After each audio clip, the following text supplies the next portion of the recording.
Bonjour à tous, l'émission numéro 45 de Tête à Clash commence aujourd'hui. Nous avons 3 invités. La vérité, c'est que nous avons un 4e, mais il est un peu en retard, donc nous le laissons arriver. Il nous rejoindra dans quelques minutes. Le premier s'appelle Jean Messia et il est délégué national au Rassemblement national. Bonjour. Bonjour Jean. Olivier Piacentini est à ma droite. Bonjour Olivier, Franck. il a plein de casquettes. Il est essayiste, il est conseiller en entreprise et il est auteur et politologue. Et il a écrit un bouquin qui s'appelle OPA sur l'Élysée. Et c'est les éditions de Paris, votre livre. Exactement. Ok, merci et ravi de vous revoir, Olivier. Mais de même. Et le dernier s'appelle Benoît Dumoulin. Il est rédacteur en chef à L'Incorrect. Adjoint. Oui, bien sûr. Oula. On va pas prendre la place du calife tout de suite. Ah bah oui, pas tout de suite. D'accord, très bien. Okay. Et L'Incorrect nouveau, c'est celui-ci, sur les paysans. Voilà, n'hésitez pas à vous abonner pour ceux des auditeurs qui ne le seraient pas déjà. Non, c'est pas possible. Malheureusement. Il existe encore. Renégat. Allez, on lance la mission, à tout de suite. Sujet numéro 1, l'égalité homme-femme, et particulièrement d'un point de vue des salaires. Pourquoi j'en parle ? Parce que le 8 mars dernier, donc il y a quelques jours, s'est célébrée la Journée internationale des femmes. Et ça a été l'occasion de la publication d'un index qui reflétait l'égalité salariale entre les hommes et les femmes dans les grandes entreprises.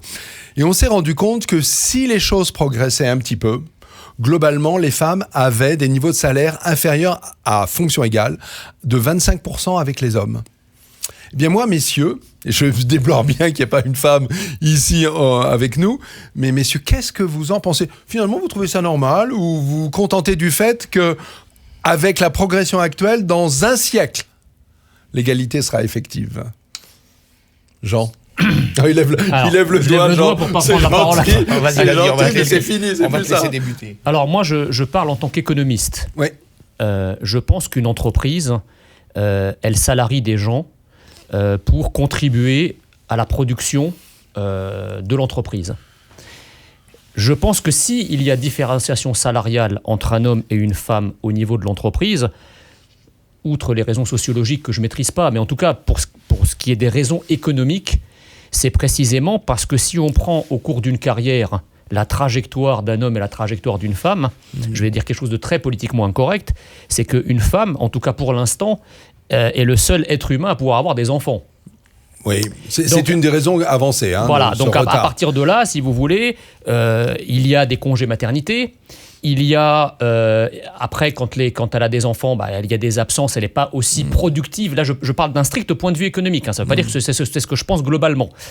Maintenant, il est vrai que c'est à l'État de corriger cette inégalité, parce que du point de vue macroéconomique comme du point de vue social et sociétal, faire des enfants, c'est très important. Et on ne peut pas faire en sorte que le salaire, finalement, dissuade les femmes d'en avoir. Ok, donc l'État, il fait quoi pour vous le jour où vous êtes au levier économique, qu'est-ce que vous faites, vous, au Rassemblement ? Moi, je pense qu'il y a un certain nombre de femmes aujourd'hui, et d'hommes d'ailleurs, qui voudraient pouvoir rester à la maison pour s'occuper des enfants.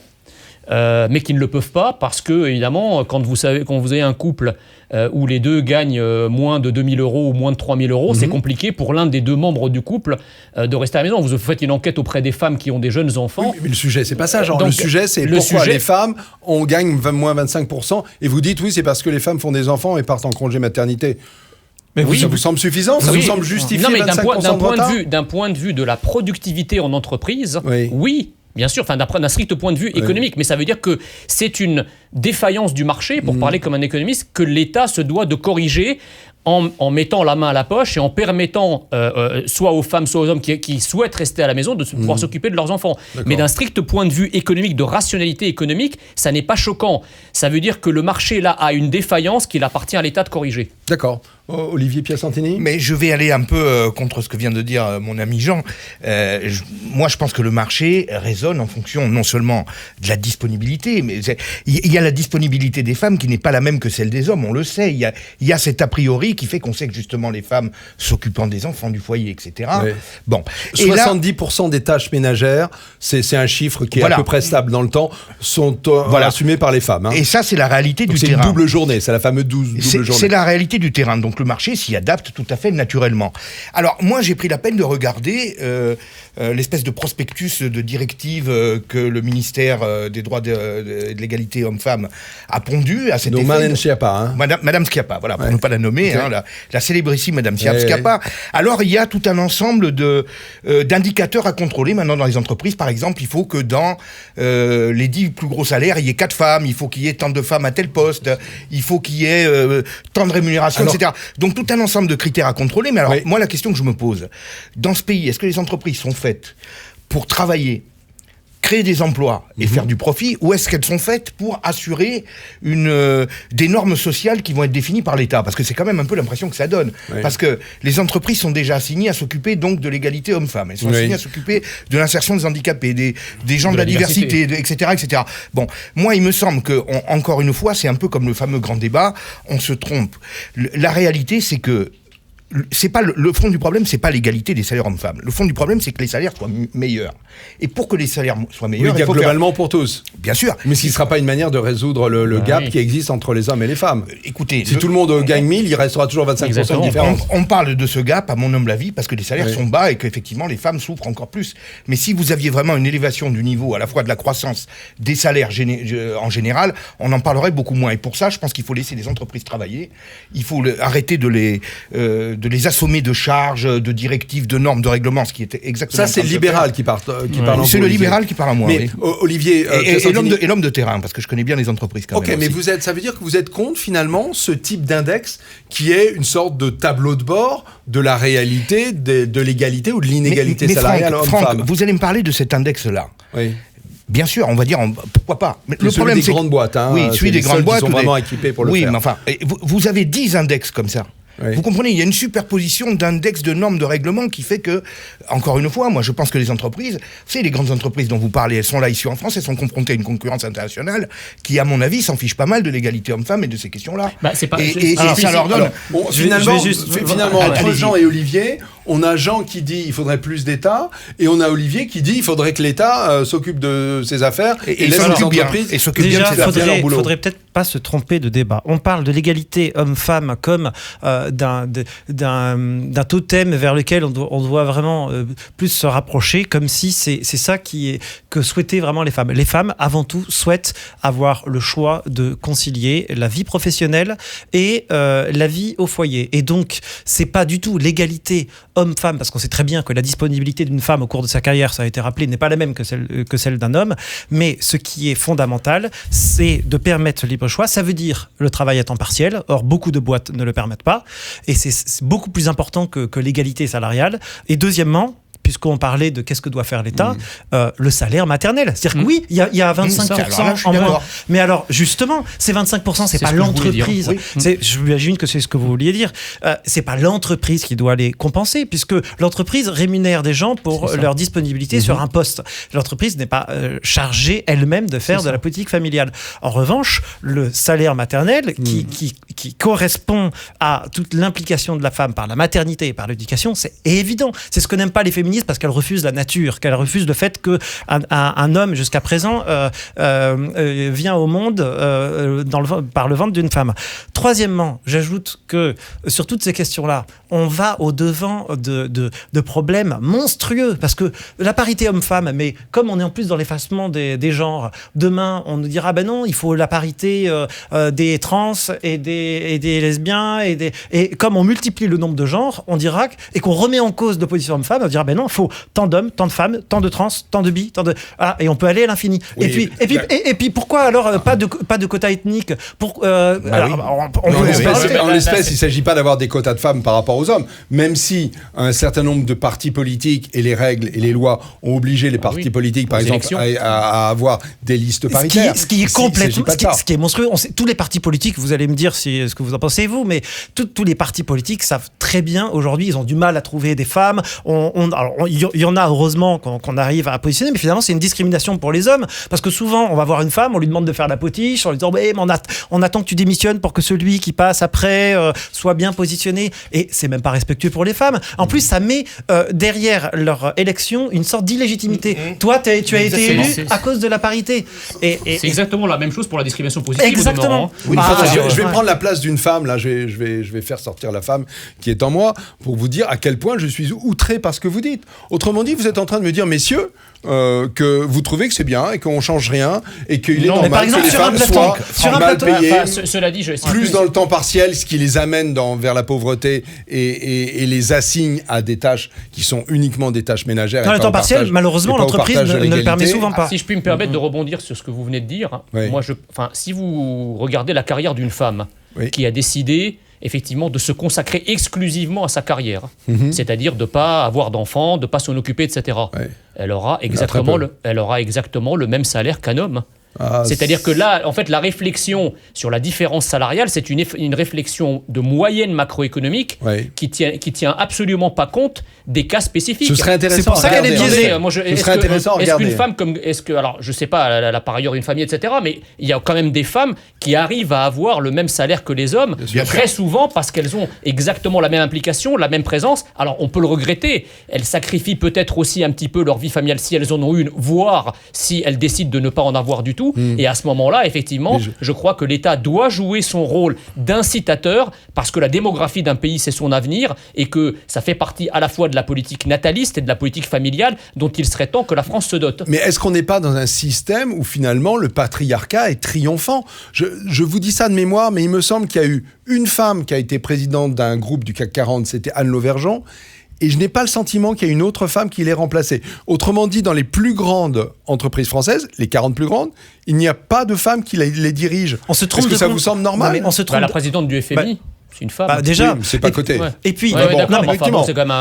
Christine Lagarde, c'est une Française. Et puis, Franck, on se trompe aussi de combat. C'est-à-dire qu'il y a plein de domaines où c'est l'inverse. Par exemple, vous prenez. Là, il se trouve qu'on n'est que des hommes sur les plateaux télé. Mais on sait très bien que sur beaucoup de chaînes de télévision, on nous dit ah ben non, là, on veut une femme jeune et tout. Et si vous êtes un homme blanc depuis plus de 50 ans, eh ben, on va vous dire bah non, mais c'est pas très bien pour la représentation. Donc, il y a aussi ça. Vous prenez le corps de la magistrature. Il y a beaucoup plus de femmes que d'hommes. Donc, parmi les médecins aussi. Voilà. Donc, mais en fait, le problème, c'est pas. Je crois pas que les femmes cherchent elles-mêmes la stricte égalité. Elles cherchent simplement à vouloir être libres de leur choix, qu'on ne les contraigne pas. Et d'ailleurs, Franck, oui, mais à travail égal, elles voudraient gagner le même salaire. Mais alors, moi c'est la question du salaire maternel. Moi, je vais vous donner une idée de mesure qui pourrait contribuer à cela. Sans être toujours ces mêmes mesures contraignantes et cette espèce de construction administrative et bureaucratique qui est oppressive. Je vais vous prendre un exemple. On parle donc de la facilité des femmes pour travailler. Parce que pour avoir un salaire égal, il faut travailler et se rendre disponible. Comment se fait-il qu'il y ait si peu de places en crèche en France ? Ça pourrait être quand même une mesure, c'est-à-dire vraiment de développer les crèches. Très bien. La natalité en France est très bonne en Europe, versus par exemple l'Allemagne. Elle est en baisse. Peut-être, mais quand on la compare à d'autres pays, je pense à l'Allemagne où il y a extrêmement peu de places en crèche, c'est très compliqué pour une femme qui travaille d'avoir des enfants. Moi, je pense qu'il faudrait que l'État, au lieu de contraindre encore une fois et d'opprimer les entreprises, qu'il mette en place des moyens pour que les femmes aient des facilités pour travailler, aussi bien au niveau des transports, par exemple gratuité des transports dans les heures de travail et autres, des places en crèche, parce que ça, véritablement, c'est un fardeau. Les femmes ne peuvent pas se lancer à fond dans le travail parce qu'elles savent qu'il y a le bébé ou le futur bébé, etc. Et c'est un blocage. Alors que si on mettait vraiment des crèches efficaces partout, l'État qui dépense tellement d'argent, on est la première dépense publique du monde pratiquement.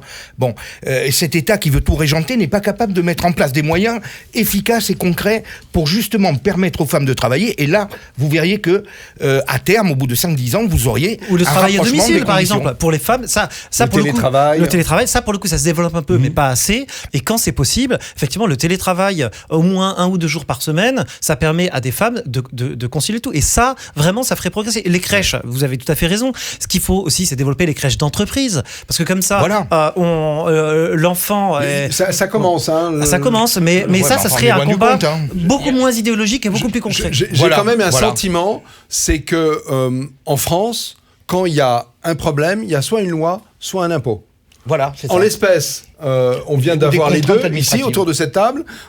L'impôt sur le salaire maternel, parce qu'il faut bien le financer. L'impôt sur les crèches et l'impôt sur le transport gratuit. Non, il y a des économies monstrueuses à faire dans d'autres domaines.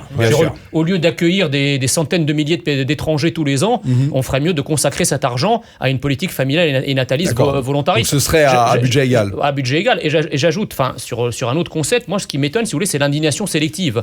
Vous avez cité tout à l'heure 2 domaines où les femmes sont majoritaires, notamment la magistrature et dans le personnel médical. Bizarrement, ce sont 2 domaines dont on ne parle jamais. Alors, est-ce qu'il faudrait une parité pour encourager les hommes à aller dans ce domaine-là ? C'est exactement comme la discrimination positive et les quotas ethniques dans certains domaines. On peut en penser ce qu'on veut. Mais est-ce que, par exemple, dans l'équipe de France, où vous avez une majorité de personnes issues de l'immigration, est-ce qu'on va avoir une politique de discrimination positive vis-à-vis des Français de souche pour pouvoir participer à l'équipe nationale ? C'est toujours unilatéral. On a une indignation qui est unilatérale. On se pose la question de la parité homme-femme uniquement quand les femmes manquent, mais pas quand les hommes manquent. Et pour la discrimination positive vis-à-vis des personnes d'origine immigrée, c'est exactement la même chose. Donc soit on est honnête et on envisage tous les secteurs et on veut véritablement une politique d'égalité, si tant est qu'on la veuille, soit à ce moment-là, on fait de la politique. Mais ce thème-là est éminemment politique pour le coup, parce qu'on n'envisage pas tous les domaines qui sont pas concernés, voire qui sont concernés par l'inverse. Clairement, il y a effectivement un sujet politique et de nombreuses féministes disent en fait qu'une des inégalités, c'est aussi le fait que les femmes ont des tâches assignées dans l'entreprise. C'est-à-dire qu'en fait, on retrouve beaucoup plus de femmes au RH ou à la communication qu'à la direction financière ou qu'à la direction d'une société. Mais là, encore une fois, aussi amène des salaires inférieurs. Non, mais excusez-moi, Franck, mais moi, par exemple, quand je suis arrivé à Paris, j'étais en lettres supérieures, au lycée Paul Valéry. Okay. Je suis désolé, sur 40 élèves, il y avait 34 femmes. Il n'y a pas un système discriminatoire qui a amené les filles à aller en lettres sup, alors que si j'avais à côté il y avait une classe de maths sup, c'était exactement le rapport inverse. C'est aussi que ça on l'oublie, mais il y a une nature avec des prédispositions des uns et des autres et des préférences qui sont qui le gène intervient aussi là-dedans. Maintenant on veut nier ça, mais non. Certains disent que c'est l'éducation en fait, que c'est l'éducation qu'on donne aux garçons qui les amène vers la compétition et le rôle qu'on assigne aux filles qui est d'être plus timides, plus en retrait. C'était vrai 50 ans, mais moi j'ai pas l'impression qu'aujourd'hui soit le cas. Franchement, le problème c'est que et quand je dis aujourd'hui, ça fait bien 25 ans. Vous faites pas forcément on fait pas forcément la part des choses entre ce qui relève de l'éducation qui reproduit certaines choses et ce qui vient du libre choix. Et aujourd'hui, on peut pas dire dans la société d'aujourd'hui, c'était pas vrai il y a 50 ou 100 ans, que on empêche les femmes d'accéder à des professions scientifiques ou des... Donc ça veut bien dire que même quand il y a plus de conditionnement, ou alors qu'il y a d'autres conditionnements, et finalement, les tendances générales, les tendances lourdes qui sont liées à tout un ensemble de choses qui sont très complexes et qui échappent à toute logique humaine, qui sont de l'ordre même de l'inconscient, elles subsistent. Donc, peut-être qu'il faudrait laisser les gens libres de faire les études qu'ils souhaitent. Quand vous dites ça, Franck, je sais que vous reprenez, c'est typiquement l'idéologie de la contre-culture qui part du principe que... Mon job, c'est d'être contre vous pour mettre une bûche dans le feu. Je le rappelle bien. Non, mais il n'y a pas de souci. Je suis à même de prendre une autre position si jamais vous venez sur mon terrain. On ne s'est toujours pas enflammé, vous l'avez remarqué. Non. Mais je veux dire, tout ça, c'est le prétexte au final pour dire vous voyez, l'éducation, c'est mauvais. Vous voyez, ça nous amène à des inégalités, des discriminations, etc. Je pense qu'il vaut mieux une éducation qui oriente quand même, plutôt que pas d'éducation du tout, parce que finalement, j'ai comme l'impression que c'est plutôt vers ça qu'on tend, à la longue. Donc, j'ai l'impression que tout ça, ça relève d'une même idéologie qui veut la déconstruction de notre société, la déconstruction de nos valeurs. Si je puis me permettre de rajouter, aujourd'hui, dans la génération qui est la mienne et qui est la vôtre, moi j'ai des enfants, j'ai jamais dit à ma fille de faire, ou à mon fils, je les ai jamais orientés. Je veux dire, quand ma fille, par exemple, préfère le français aux maths, c'est sa préférence, j'y suis pour rien. C'est quand mon fils préfère les maths que le français, c'est pareil. On est quand même issu d'une génération qui a appris la liberté, qui laisse demain, si ma fille me dit je veux faire du secrétariat, ou je veux faire médecin, ou je veux faire informaticienne, je vais la laisser faire. On n'est plus plus à un demi-siècle où on oblige les filles à faire de la couture. Si votre fille, elle vous dit, papa, qu'est-ce que tu as fait, toi qui fais de la politique, comment expliques-tu que je sois moins payé que mon frère, alors que nous faisons tous les deux le même job? Qu'est-ce que vous allez lui répondre à votre fille? T'es une fille, c'est normal. D'abord, c'est pas sûr que ça soit le cas. Et si c'est le cas, je vais effectivement lui dire que économiquement, comme je l'ai expliqué en début de l'émission, économiquement, parce qu'elle a souhaité se marier, avoir des enfants, etc. D'un point de vue économique et de rationalité économique et de productivité, l'entreprise, elle ne sait pas ce que c'est avoir un enfant. Elle ne connaît pas les servitudes liées à avoir un enfant. C'est quelque chose qui échappe, c'est quelque chose qui est exogène à la sphère économique. C'est pour ça que je dis, lorsque l'on parle de l'intervention de l'État, précisément l'intervention de l'État doit agir sur ces facteurs exogènes que le marché ne prend pas en compte spontanément. C'est ce que j'appelais économiquement les défaillances du marché. On ne peut pas demander, je ne sais plus qui c'est qui l'a dit ici, on ne peut pas demander à l'entreprise d'avoir une politique familiale ou d'avoir une politique sociale. En revanche, c'est le rôle de l'État précisément de s'occuper de tout ce qui est... À travers les lois, à travers aussi un certain nombre d'aides. À travers un certain nombre d'aides qui permettent de compenser le fait qu'une femme qui décide d'avoir des enfants, eh bien, elle rend un service beaucoup plus grand qu'à elle-même, c'est-à-dire elle rend service à la nation et elle doit être reconnue par la nation tout entière pour le service qu'elle rend. Et ça, c'est à l'État de le prendre en compte, c'est certainement pas à la nation privée. Une sorte de compensation. Voilà. Ok, messieurs, nous allons en rester là puisque nous sommes en train déjà de déborder le temps imparti pour ce premier sujet. Merci, nous nous retrouvons dans quelques secondes. À tout de suite.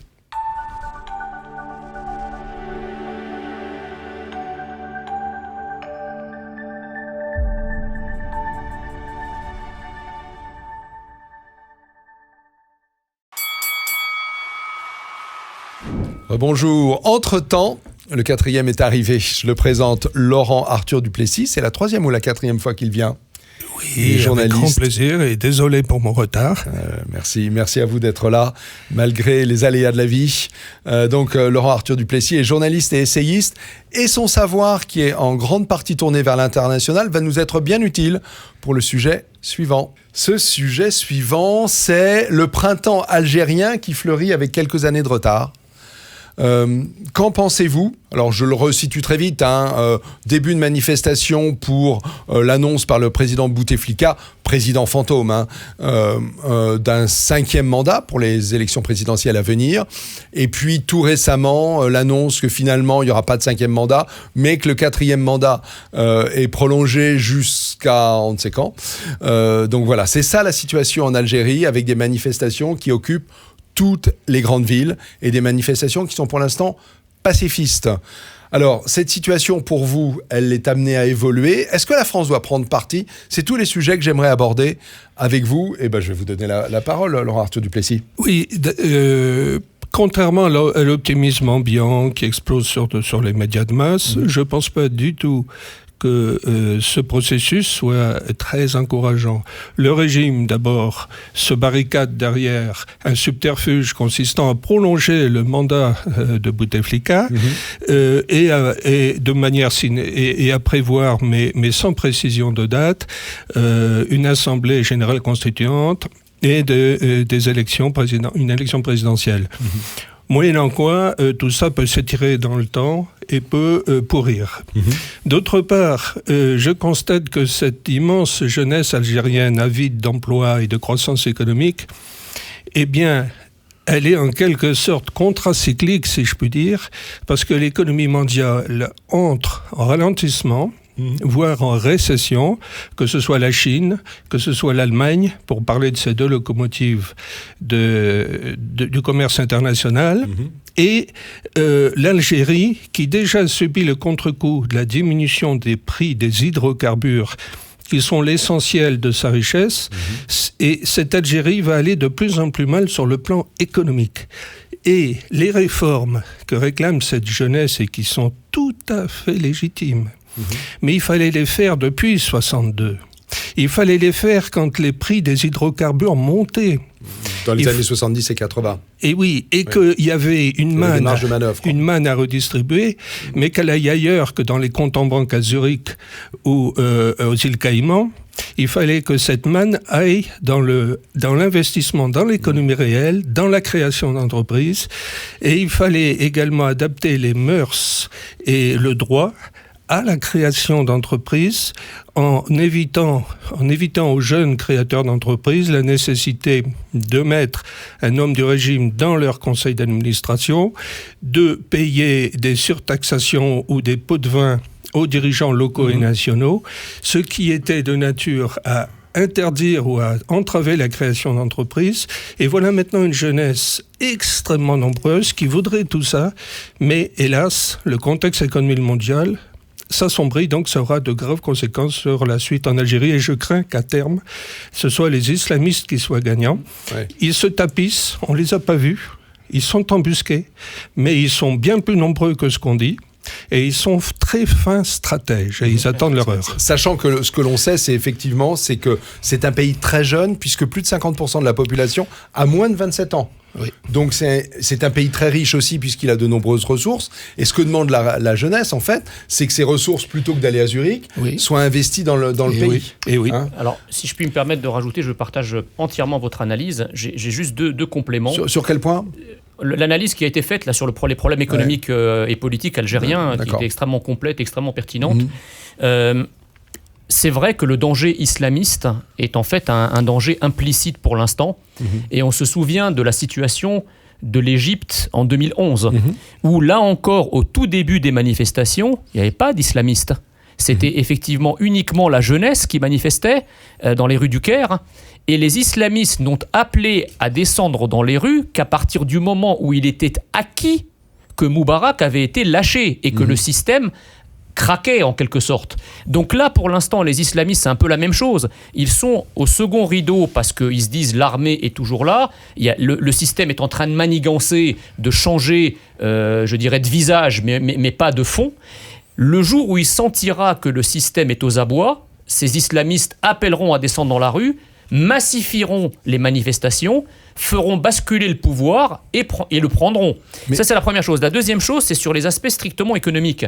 Il faut se souvenir, en fait, qu'au lendemain de l'indépendance algérienne, qui a 70 ans. Hein, l'Algérie a choisi un modèle de développement soviétique. Oui. On appelait ça à l'époque les industries industrialisantes. D'ailleurs, un certain nombre de conseillers, dont les conseillers de l'économie de la régulation de Grenoble, des Stan de Bernis et compagnie, ont conseillé le gouvernement algérien, qui est dans ce qui a été une faillite absolument totale, qui a englouti des milliards de dollars de l'époque sans rien donner du tout. Juste un petit memento, au même moment, le Chili de Pinochet, dont on peut penser ce qu'on veut, s'était doté de conseillers, lui, ultralibéraux. Les deux étaient des dictatures. Hein.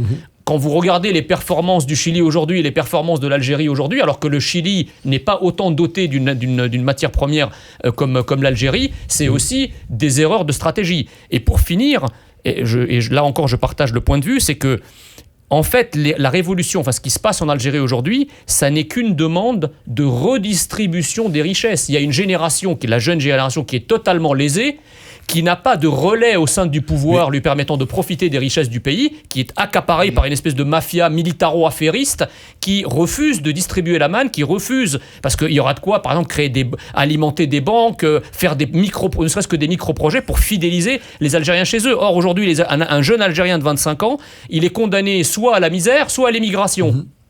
Mais une des manifestations, plutôt une des opinions contre le danger islamiste, c'est de dire finalement on confond les époques. Plusieurs années plus tard, les réseaux sociaux sont là et ceux qui sont dans la rue sont ils sont là pour les islamistes. Les réseaux sociaux, ils sont là pour les islamistes autant que pour les autres. Ils manipulent même mieux que les autres. Sur la question de l'islamisme, je vais juste rebondir un tout petit peu parce que on oublie quelque chose, c'est que Bouteflika après la guerre civile, quand il a été élu, a cherché à pacifier le régime qui avait été quand même marqué par cette 200 000 morts et une guerre civile qui a fait...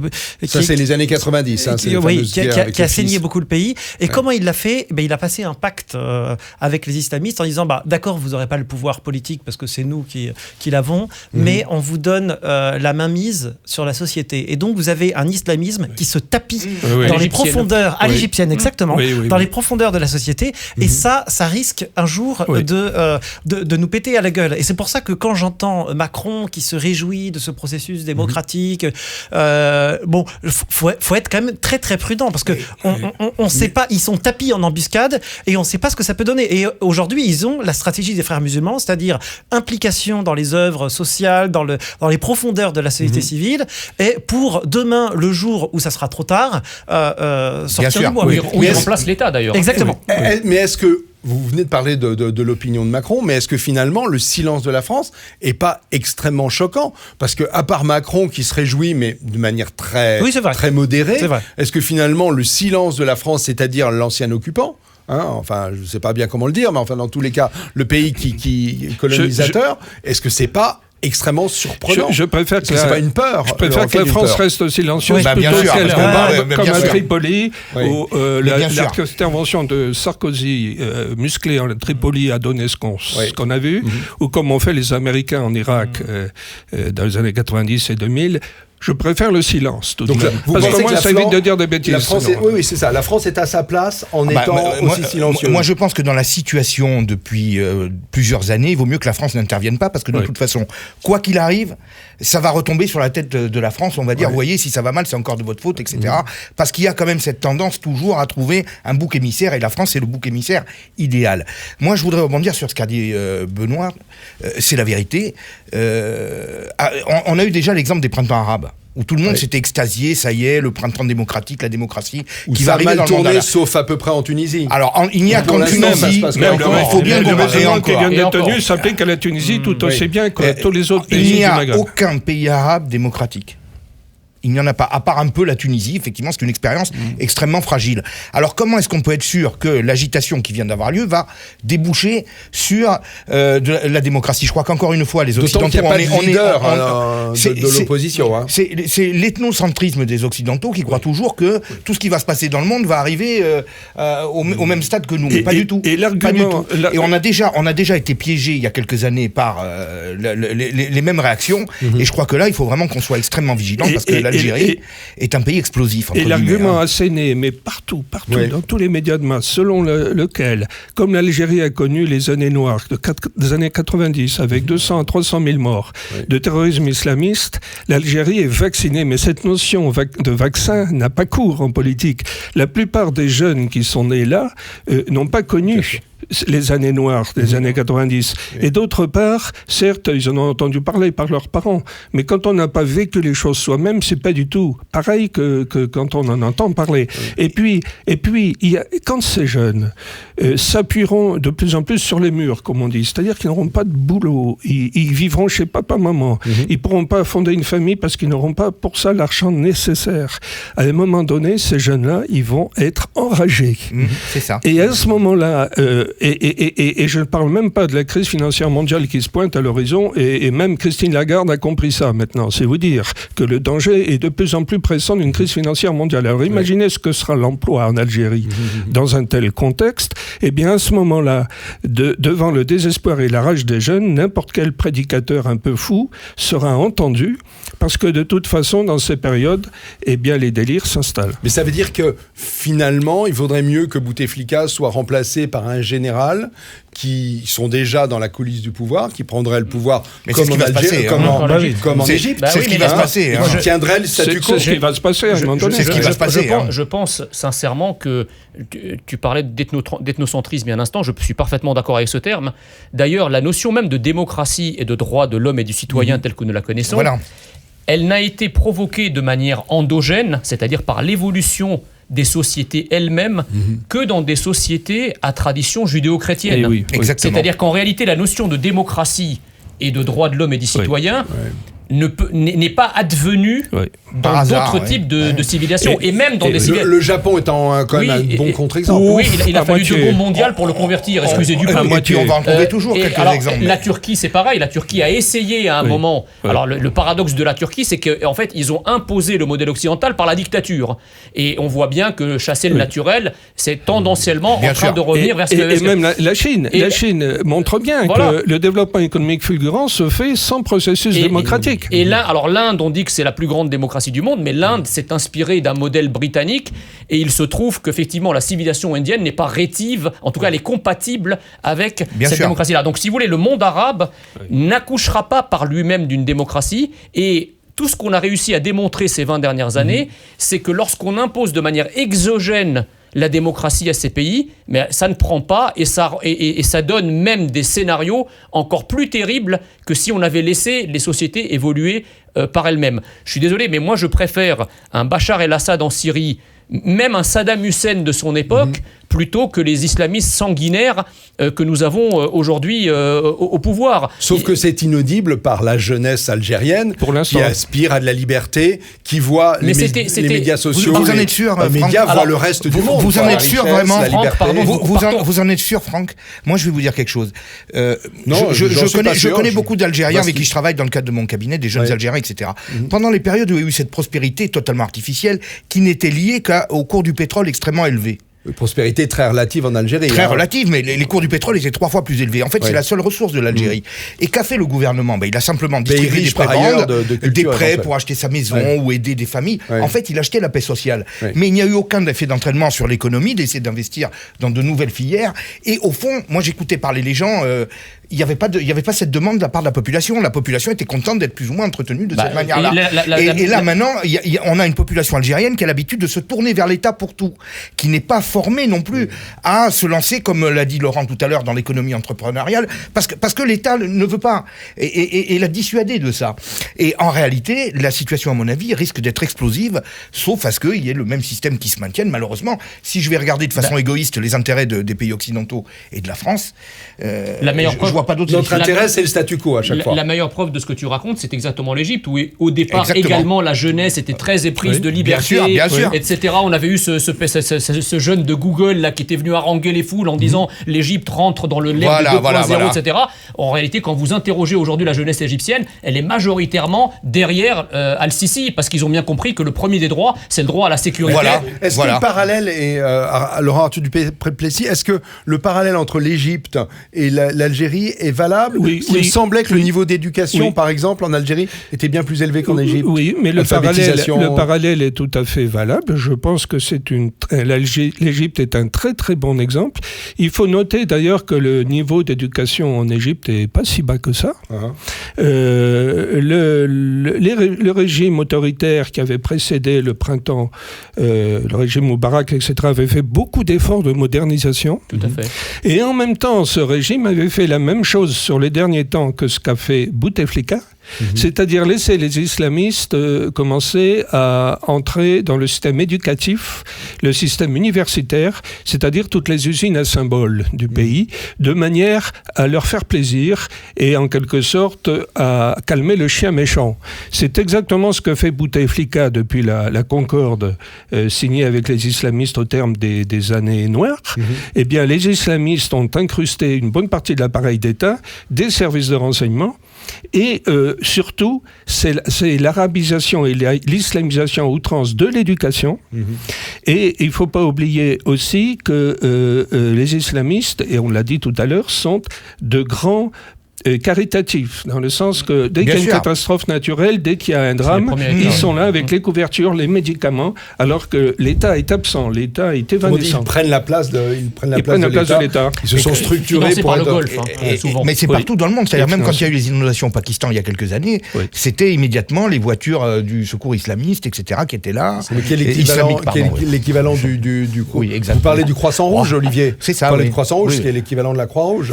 Oui, non, Oui, mais il y avait, mais non, mais il y a aussi les islamistes qui étaient présents sur le terrain, qui distribuaient des vivres, ils sont immédiatement prêts à aider la population. Alors que l'État, quand il y a Alors une que l'État est catastrophe, défaillant, l'État bien n'est sûr. pas là. Oui, Les parce que services sont de bien l'État sûr, sont bien sûr, sont c'est un absents. fantôme. totalement Après, défaillant. Benoît Dumoulin. Il y a quelque chose que la France oublie et que peu d'hommes politiques rappellent, c'est que face à une menace d'immigration massive qui peut se produire si l'Algérie est déstabilisée, la première chose à faire, ce serait d'avoir une politique de visas, de rétablissement des visas, de blocage de l'immigration, parce qu'avec le regroupement familial, on peut avoir du jour au lendemain des centaines de milliers Bien sûr. d'Algériens, et encore, je pense que je suis dans la fourchette basse, Ouais. qui arrivent, qui débarqueront, et qu'est-ce qu'on fera dans ce cas-là? On sera... D'où la prudence de la France, hein. C'est comme ça que vous l'expliquez. Oui, mais Ça, prudence, j'ai Le peur Sifaoui, de- hein. Le chiffre de Sifaoui, 10 millions. Le Oui, chiffre. Mais voilà. je vais dire je une suis bien chose en qui dessous, va paraître assez choquante, mais le regroupement familial, qui est l'énorme erreur de Giscard d'Estaing, qui va en répondre devant l'histoire, il va falloir l'abroger. Ouais. On ne Bah oui, Puis sortira jamais. Macron Sinon. l'a élargi aux frères et sœurs. Hein, Ouais. Et alors, les Algériens ont en plus d'autres avantages. Par exemple, je peux vous dire que c'est le seul pays hors communauté européenne dont les ressortissants avec un simple passeport peuvent être gérants de société. Je peux vous dire parce que... France. En France. C'est-à-dire que, par exemple, si vous êtes moldave, par exemple, vous ne pouvez pas créer une société en France à moins d'avoir un titre de séjour. Les Algériens sont épargnés d'avoir un titre de séjour où, avec le simple passeport algérien, on peut être gérant d'une société française. Ce qui, après, permet à ces personnes de s'installer, d'avoir des éléments pour étoffer leur dossier. dossier. Ça, non Non, ça a été fait récemment. Ah, d'accord. Ça a été fait sous François Hollande. C'est-à-dire que c'était pas le cas avant, et ça a été une nouvelle disposition dont on a très peu parlé, mais personnellement je la pratique. Donc, puisque dans le cadre de mon cabinet, je fais beaucoup de création de sociétés, je peux vous dire que l'Algérie est le seul pays pour lequel les gérants n'ont pas besoin d'avoir un titre de séjour français. Hors pays de la communauté européenne, bien entendu, un Italien, un Allemand ou un Roumain peut le faire sans ça. Messieurs, si je dois synthétiser, je vous trouve extrêmement pessimiste, en fait. Ah oui, oui. Et c'est assez contraire Mais au langage, à ce qu'on entend de manière ambiante. Mais on va pas faire 2 fois l'erreur du printemps arabe. Échaudé. Mais souvenez-vous, malheureusement, au début des printemps arabes, souvenez-vous de l'euphorie généralisée qu'il y bien avait sûr, sur les plateaux bien sûr. de télé. Et souvenez-vous du scandale que l'on pouvait faire si on commençait à dire le contraire de ce qui se disait partout. Ça faisait scandale et on était taxé d'être un esprit négatif. On a vu ce qui est advenu de Michel Alliot-Marie. Oui, bon, elle était bien compromise. Esprit négatif avait toujours une Ce petite sera le mot de pointe, la fin. un arrière-fond de racisme, c'est-à-dire que on considère pas les Arabes comme des gens comme tout le monde, on considère qu'ils ont vraiment une culture et que cette culture ne débouche pas spontanément vers la démocratie, c'est ce que j'ai toujours pensé. Ce sera le mot de la fin pour ce sujet. Messieurs, merci. Nous nous retrouvons dans quelques secondes pour un sujet suivant. À tout de suite.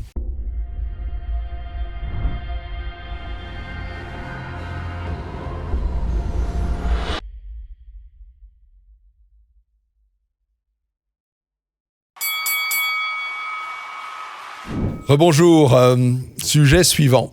Les enfants de djihadistes. Faut-il les rapatrier en France ? Leurs parents sont partis en Syrie, en Irak, faire la guerre. Daesh est en train de vivre ces derniers jours, en tout cas sous sa forme actuelle et géographiquement.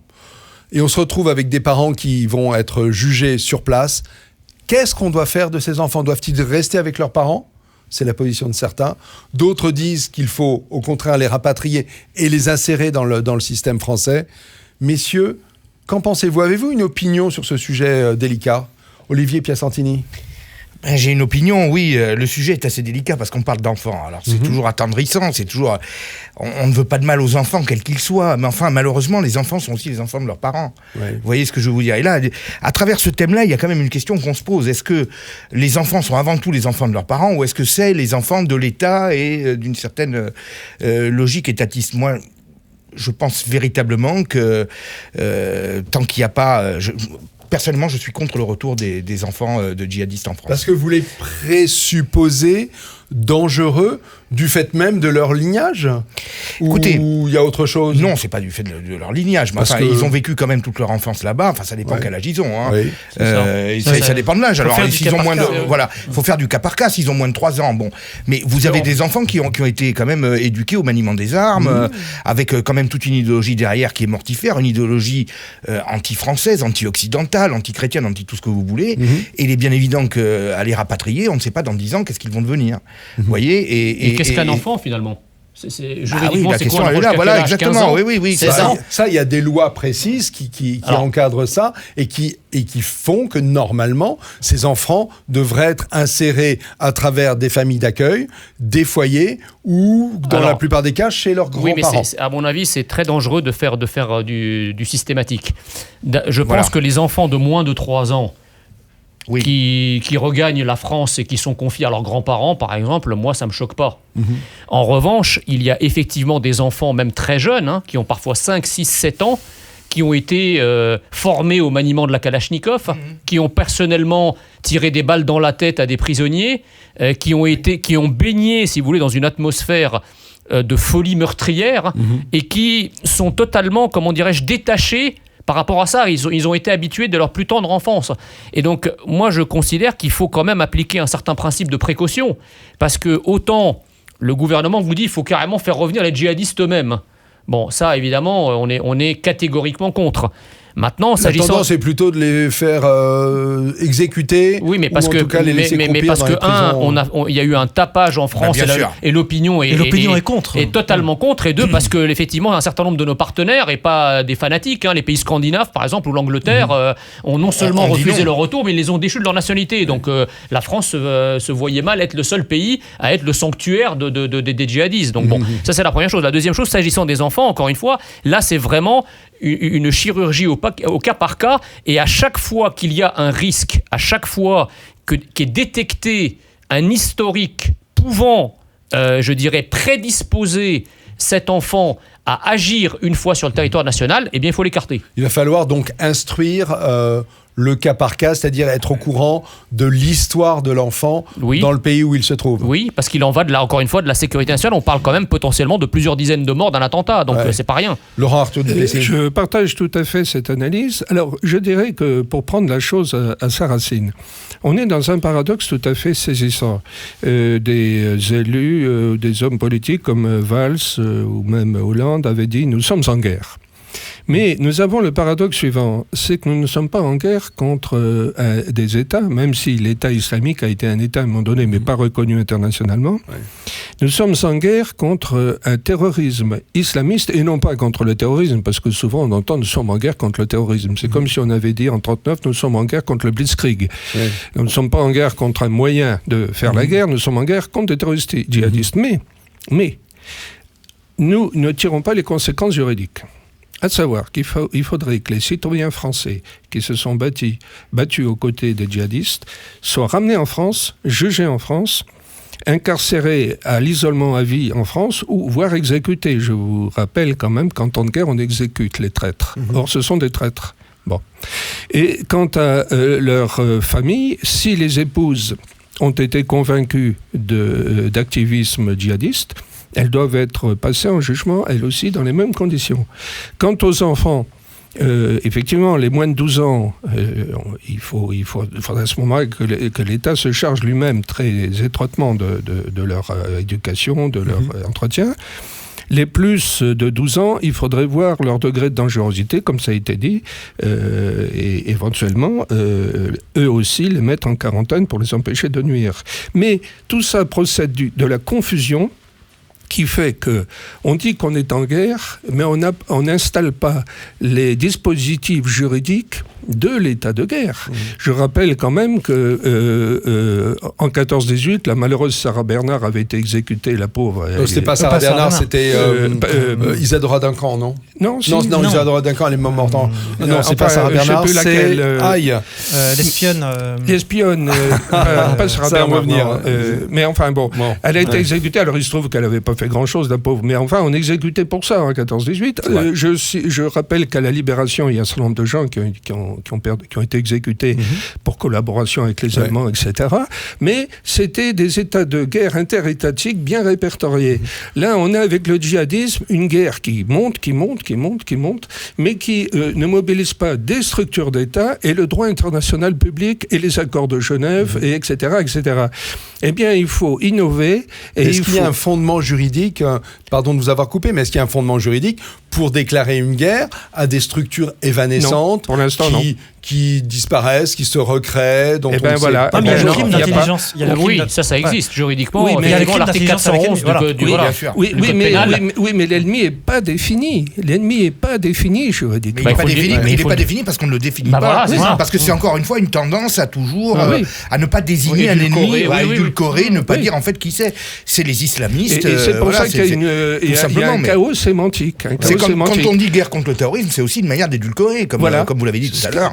Benoît Dumoulin, est-ce que vous pensez, vous aussi, que ces enfants sont des bombes à retardement qui devraient rester dans le pays où ils sont, et puis on s'en lave les mains? Il faut faire très attention à... Enfin, les enfants sont à la fois des victimes, mais des victimes qui deviennent des bourreaux. Par exemple, vous disiez, parliez du seuil de 12 ans, mais en fait, vous avez aujourd'hui des enfants qui ont 7 ans, 8 ans, et qui ont été des bourreaux de l'État islamique. Alors, c'est dramatique. Il y en a beaucoup, c'est assez répandu. Alors, ce qu'on appelle les lionceaux du califat, alors ils ne sont pas tous français, il y a des Russes, il y a un peu toutes les nationalités, mais malheureusement, ça fait partie de la stratégie de l'État islamique islamique d'embrigader des enfants à qui on fait faire des horreurs. Alors, bien sûr, on peut dire que, compte tenu de leur âge, ils sont peut-être pas, ils sont pas responsables de tout ce qu'on leur fait faire, mais ça n'empêche qu'ils l'ont fait. Et s'ils l'ont fait, à partir d'un certain seuil, ils sont eux-mêmes pétris de cette idéologie qu'on leur a inculquée. Ils ont quand même le souvenir de tous ces massacres qu'on leur a ordonnés. C'est-à-dire que quand vous faites tirer à la Kalachnikov, quand c'est vous qui exécutez des prisonniers, ça laisse pas indemne. Et donc, est-ce que vous pouvez vous permettre ensuite de les faire revenir ? Je crois vraiment que la distinction, elle est là. Est-ce que les enfants sont uniquement des victimes passives ? Leur seule faute, c'est d'être enfants de djihadistes, ou alors est-ce qu'ils ont pris parti ? Ouais. Il y a une tradition dans le monde arabe, si vous regardez bien l'actualité, à manipuler les enfants pour participer au combat, à la lutte ou à la propagande. Oui, il y a le cas, par exemple, sûr, de l'intifada. Bon, les intifadas, c'est toujours les enfants comme on a. C'est le bouclier humain. Voilà, ça pourrait être des adultes qui tirent des pierres. Mais non, c'est des enfants parce que c'est si toutes vous voulez... les civilisations qui utilisent les enfants. Ah bah excusez-moi, dans le monde occidental, je vois pas ça de la même manière. Vous me parliez tout à l'heure des événements algériens des années 90. Ouais. Quand Abbassi Madani et Ali Belhadj, qui étaient les leaders du mouvement islamiste, ont été incarcérés, ce sont leurs enfants qui sont venus faire des discours et des prêches qu'ils récitaient devant les foules. C'était leurs enfants. C'est quand même incroyable. Et je rappelle... Et vous avez également, quand il y a des bombardements israéliens, systématiquement, on met des enfants comme bouclier humain devant pour apitoyer l'opinion publique internationale. En l'espèce, là, les enfants sont des enfants qui ont soit accompagné leurs parents, soit qui sont nés sur place. Il ne s'agit pas de condamner les enfants. Même si certains ont été utilisés. Malheureusement, même les enfants de l'État islamique sont des victimes. Parce que c'est pas elles qui ont demandé à tirer sur les autres. Mais le problème, c'est qu'elles se retrouvent dans une situation où on ne sait plus qu'est-ce qu'ils vont devenir, l'éducation qu'on leur a donnée, dans quelle mesure elle va pas se perpétuer par la suite. Il y a une grande démocratie, pendant la Deuxième Guerre mondiale, une grande démocratie qui a été confrontée à des problèmes un peu de ce genre. C'est les États-Unis d'Amérique. Ils étaient en guerre avec le Japon. Et il y avait de nombreux Japonais, de nombreux citoyens américains d'origine japonaise qui ont été incarcérés. Aux États-Unis, 200 000 ont été concentrés dans des camps de toile et des cabanes, des cabanons, etc., construits à la hâte dans le désert de l'Arizona. Ils ont été maintenus là pendant toute la guerre. Il y avait les hommes, les femmes, les enfants. Alors qu'ils n'avaient rien fait. Mais ça a été un des scandales de la Seconde Guerre mondiale. Mais c'est comme les Allemands de la Volga en Russie. On les a supposés être des ennemis intérieurs. Après coup, comprend, c'est ce qu'on dit. Mais sur le moment, vous savez, Roosevelt, il avait à gérer une situation et il essayait de faire de son mieux, lui et son entourage. Et alors, 200 000 Japonais, hommes, femmes, enfants, dans des camps de toile et des cabanes dans l'Arizona, à titre préventif. Parce que Washington se savait en guerre avec un État, l'État japonais, puis ensuite l'État allemand, et donc on prenait des mesures liées à un état de guerre déclaré officiellement. Et donc une guerre interétatique. Et là, on a avec le djihadisme, comme je disais tout à l'heure, une guerre non définie, et donc on s'en mêle les pinceaux dans le tapis, si je peux me permettre cette expression triviale. En fait, si on veut comprendre cette réalité du djihadisme et des enfants de djihadistes, je pense que le seul exemple connu dans l'histoire nous permettant de saisir en fait ce qui s'y passe, c'est le nazisme. C'est-à-dire que le nazisme, lui aussi, dès le plus jeune âge, embrigadait les enfants et dans sa phase terminale, faisait des enfants des bombes. Puisqu'on se rappelle que les derniers défenseurs de Berlin, c'était des enfants avec leur Panzerfaust pour attaquer l'armée soviétique. Donc, si vous voulez, le djihadisme, c'est une sorte de nazisme religieux, en quelque sorte. Donc, on embrigade très jeunes les enfants. On les embrigade, pourquoi ? Idéologiquement, bien sûr, mais on les embrigade aussi au maniement des armes. Donc, ce carcan éducatif et militaro-religieux dans lequel ils sont enfermés dès leur plus jeune âge, ça peut... Alors, c'est comme tous les enfants. Il y a des enfants qui ont une résilience. Je prends un sociologue colombien qui avait étudié, par exemple, les enfants des rues en Colombie. Il montrait qu'en grandissant, il y avait des enfants qui ne retenaient absolument aucun souvenir de la violence qu'ils avaient connue dans les rues. Ils se mariaient, ils étaient salariés, etc. Et s'inséraient normalement. Et d'autres enfants, au contraire, cultivaient la violence sur leurs propres enfants et sur le reste de la société. Donc, on ne sait pas par avance quel sera le degré de résilience d'un enfant. C'est pour ça qu'il faut pratiquer un principe de précaution. Est-ce que cette histoire l'histoire, finalement, ne doit pas être l'affaire des juges aux affaires familiales, qui vont être au cas par cas pour les enfants qu'on réussira à récupérer. Il faut que ce soit fait en amont. Pour voir comment... Bien sûr, c'est clair. Ça voudrait dire C'est un sur problème place. trop grave. Mais non, ça veut sur dire place. en amont, il faut qu'il y ait un tri qui soit fait. Enfin, c'est horrible à dire, mais c'est malheureusement comme ça. Au vu de Des tous choix les faits faits, qui seraient, oui. des Et choix sur place à ce moment-là. sur place, parce que si vous les faites revenir en France, ils repartiront jamais. C'est terminé. Et donc le tri entre ceux qui peuvent revenir parce qu'ils n'ont pas été embrigadés dans des actions militaires et ceux qui peuvent revenir ceux qui ne peuvent pas revenir parce qu'ils ont participer, malgré eux ou pas, au califat, doit être fait par les autorités françaises sur place en lien avec les autorités kurdes et le gouvernement irakien. Ouais. Vous pensez que cette opinion-là que vous exprimez est largement partagée par les Français? Oui. Parce que c'est le combat un petit peu entre les humanistes et les pragmatiques. Mais vous êtes du côté très pragmatique. Oui, mais parce que les humanistes, bien souvent, sont très bisounours. Ils ne voient absolument pas monter les dangers. Bien sûr. C'est les pacifistes des années 30. Et Mais ils Franck, s'achètent une bonne conscience à très bon marché. Mais Ouais. oui. Franck, Olivier Piacentini. moi, il y a une question que je me pose justement pour rebondir sur l'utilisation des enfants. Est-ce que c'est pas par le biais des enfants que les enfants ne sont pas devenus en quelque sorte le cheval de Troie pour remettre la question du retour des djihadistes à la une des médias? Parce que vous avez observé qu'on en parle dans tous les médias, le retour des djihadistes, que faut-il faire, etc. Bon, on essaye presque de nous apitoyer sur tous les plateaux, sur les djihadistes qui risquent la peine de mort, etc. Je vous signale quand même qu'il y a une otage français qui est au Mali, personne n'en parle, Sophie Petronin. C'est vrai. Et alors bizarrement, malade, les médias, en plus, qui est malade, les médias ne sont pas derrière elle en permanence. On devrait en parler presque tous les soirs, comme on faisait dans les années 80 avec les otages au Liban, etc. Qu'on mettait, mais parce que c'était des journalistes aussi, moi, je suis terriblement surpris de voir que cette pauvre dame est là-bas, qu'elle doit certainement être de la souffrance et autres. Et tous les soirs, vous allumez la télé, on nous parle de djihadistes, enfants, adultes, etc. Moi, je suis désolé, je préfère vraiment penser à cette pauvre dame. Et je pense que les djihadistes ont pris leurs responsabilités, souvent avec leur épouse, et je crois qu'ils sont obligés maintenant d'assumer les responsabilités. Oui, qu'ils sauf ont prises. que là, il s'agit qu'il ne faut pas appeler d'enfants et pas d'adultes qui ont consenti à se mettre hors la loi, à aller faire la guerre, à mettre leur vie en danger. C'est là le hiatus de la situation qui fait que c'est encore une fois une espèce de porte d'entrée pour évoquer le problème des djihadistes. Chronologiquement, d'ailleurs, ça pose problème, puisque si effectivement les enfants sont les plus importants, pourquoi n'avoir pas commencé par ça? Bah oui. On a commencé peu bizarrement par des djihadistes Oui. dont spontanément on ne peut pas penser qu'ils ont droit au retour. Oui, mais voilà. Alors qu'on aurait commencé par les enfants, le débat aurait été plus, loyal, on va dire. Très bien. Écoutez, messieurs, merci pour votre présence. Merci pour l'argumentation. Merci pour vos savoirs. Et à vous tous qui nous regardez, qui nous écoutez, je vous donne rendez-vous dans 15 jours pour une nouvelle émission de Tête à Clash. À bientôt.